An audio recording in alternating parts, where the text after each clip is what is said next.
샬롬 4월 29일 토요일 하나님 나라를 시작하는 말씀 묵상 시간입니다.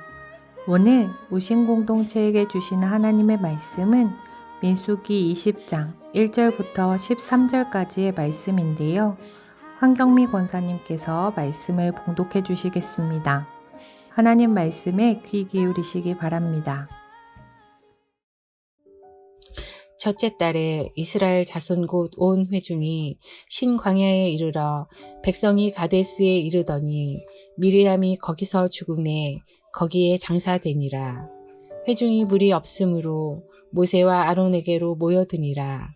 백성이 모세와 다투어 말하여 이르되 우리 형제들이 여호와 앞에서 죽을 때에 우리도 죽었더라면 좋을 뻔하였도다. 너희가 어찌하여 여호와의 회중을 이 광야로 인도하여 우리와 우리 짐승이 다 여기서 죽게 하느냐? 너희가 어찌하여 우리를 애굽에서 나오게 하여 이 나쁜 곳으로 인도하였느냐? 이곳에는 파종할 곳이 없고 무화과도 없고 포도도 없고 석류도 없고 마실물도 없도다.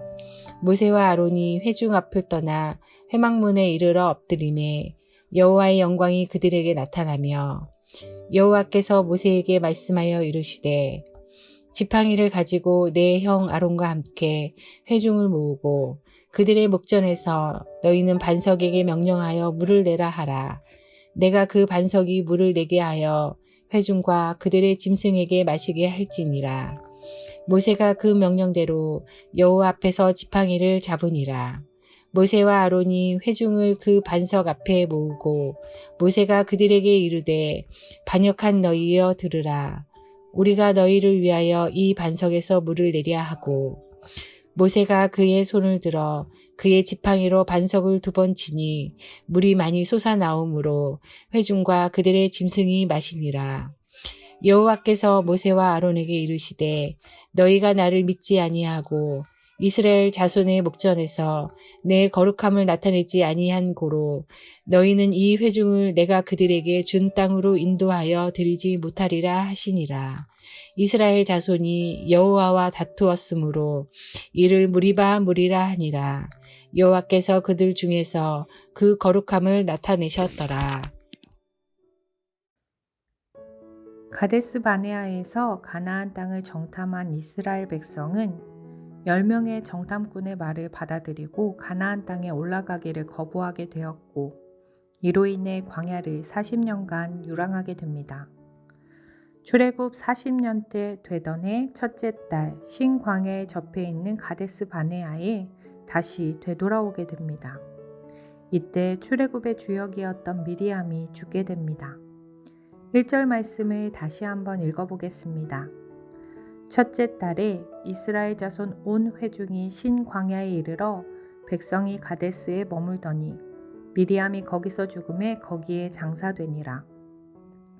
말씀을 묵상하며 한 절로 아니 단 한 문구로 기록해 놓은 미리암의 죽음에 대한 궁금증이 일어났습니다. 신약의 흔한 여인의 이름이었던 마리아의 히브리식 발음이 바로 미리암입니다. 애굽에 거주하던 히브리 사람들이 급격하게 늘어나게 되자 애굽의 파라오는 두려움을 느낀 나머지 히브리 남자 아이들을 태어나자마자 죽이라고 명령하기에 이릅니다. 레위 지파의 한 여인이었던 요게벳은 남자 아이를 낳았고 그를 구해내기 위해 갈대 상자에 넣고 나일강에 띄워보냈습니다. 유유히 흐르는 강물에 맡겨진 그 어린 생명을 지켜보던 누나 미리암은 전능자의 구원의 손길이 그를 물에서 건져내실 것을 확신하는 선지자의 눈을 가진 여인이었습니다.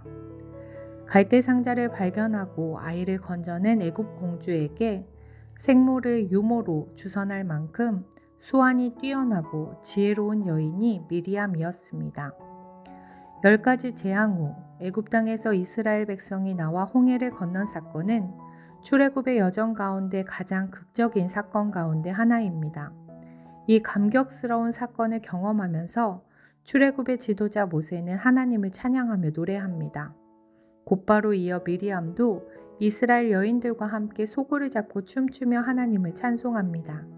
출애굽기 15장 20절과 21절 말씀입니다. 아론의 누이 선지자 미리암이 손에 소고를 잡음에 모든 여인도 그를 따라 나오며 소고를 잡고 춤추니 미리암이 그들에게 화답하여 이르되 너희는 여호와를 찬송하라. 그는 높고 영화로우심이요 말과 그 탄자를 바다에 던지셨음이로다 하였더라. 모세의 노래와 비중에 비하면 작지만 그럼에도 불구하고 극적인 사건의 현장에 미리암이 등장한다는 사실은 실제 이스라엘의 지도자로서 미리암의 역할이 결코 모세에 뒤지지 않았다는 것을 의미하는 것입니다. 미리암은 왕궁에서 곱게 자란 모세와는 다르게 히브리인의 노예 생활을 함께하며 동거동락했던 여인이었습니다. 고난주간 저녁기도회에서 이원석 목사님께서 노뱀 사건의 배경을 이야기하시며 카리스마를 가지고 있었던 리더 모세의 옆에서 백성들을 다독이던 리더십이었던 미리암이 죽고 이스라엘 리더십의 위기가 왔을 때 노뱀 사건이 일어났다고 설명해 주셨는데 충분히 가능성 있는 이야기로 보여집니다. 모세와 함께 이스라엘 백성의 지도자였던 미리암이 모세에게 반기를 들었던 사건이 등장합니다. 구스 여인을 아내로 맞이한 모세에게 미리암은 이렇게 이야기합니다. 민수기 12장 2절 말씀입니다. 그들이 이르되 여호와께서 모세와만 말씀하셨느냐? 우리와도 말씀하지 아니하셨느냐 하매 여호와께서 이 말을 들으셨더라. 표면적으로는 구스 여인을 취한 것에 대한 비난이었지만 사실 모세의 지도력 자체를 문제시한 것이었으며 모세의 권위에 도전했던 것이었습니다. 모세만이 누리는 특별한 권위와 지위에 대한 시샘이었을 수도 있고 누나로서 모세가 하나님보다 더 드러나는 것에 대한 경계를 주기 위함이었을 수도 있습니다. 하나님은 이러한 미리암에게 징벌을 내리셨고 나병이 생겼습니다. 미리암이 나병에 걸려 7일간 격리되어 있었을 때 이스라엘 온 진영은 움직이지 않고 그녀를 기다려 주었습니다. 미리암을 버려두고는 움직이지 않겠다는 충성심을 보였던 것이라고 해석할 수 있습니다. 미리암은 이스라엘이 출애굽하고 광야 생활을 하는 그 긴 시간 동안 모세와 다른 리더십으로 이스라엘을 이끌었던 지도자 중에 한 명이었습니다. 출애굽기 15장 20절에서는 미리암을 선지자, 히브리어로는 네비아라는 단어를 사용하여 설명하고 있습니다. 미리암은 최초의 네비아로서 이스라엘 여성 예언자의 시작이었습니다. 선지자였던 미리암의 죽음은 뒤이어 나오는 아론과 모세의 죽음을 예비하는 역할이기도 하며 출애굽의 지도자들과 세대가 가나안 땅에 들어가지 못함을 암시하는 것이었습니다. 이집트에서 노예의 삶을 살다가 동생 모세와 함께 이스라엘의 지도자로서 출애굽하는 이스라엘 백성을 이끌었던 미리암의 죽음에 대한 묘사는 앞에서와 같이 너무나 간단하기만 합니다. 왜냐하면 이스라엘 백성의 지도자로 살았던 그녀 또한 하나님의 위대한 계획의 등장인물이었을 뿐 주인공이 아니었기 때문입니다. 하나님이 주인공이시며 하나님만 드러나셔야 하기 때문에 그녀의 죽음이 또 이어지는 아론과 모세의 죽음이 그렇게 간단히 기록된 것이 아닐까 생각해 봅니다. 우리의 인생의 주인공이신 하나님만 기억하고 하나님만 드러나시는 삶을 살아가는 높은 데 두신 공동체 되길 소망합니다. 기도하겠습니다.